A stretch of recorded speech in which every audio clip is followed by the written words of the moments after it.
You got a whole lot of mess on the floor. But anyway, we are working on 2018 Lexus LX. What is that? 460.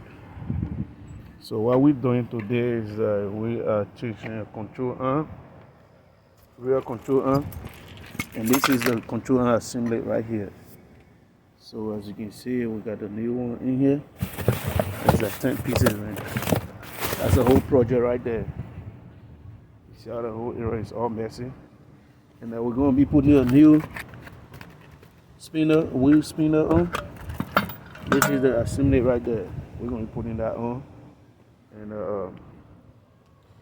then we changed the emergency brake.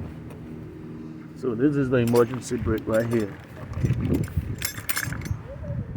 Getting this out is not an easy job, man.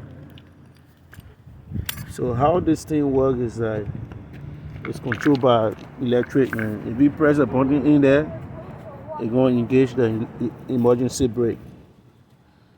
But with some car, it's just a straight cable straight to the freaking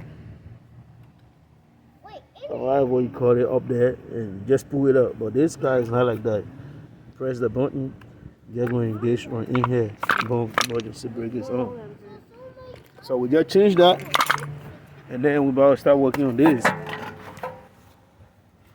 So stay to it. These are the new parts we're going to be putting on. That's a whole lot in here. So there's 5 on each side. Upper control and lower control arm. A whole lot of bullshit on here. And the floor look like a mess. Yeah, probably look like a mess too, man. 2 policemen around here and don't give a fuck. I live here, I face car here, man. I don't care. So you see, it look like a mess. We're gonna clean it later. So back to our project, man.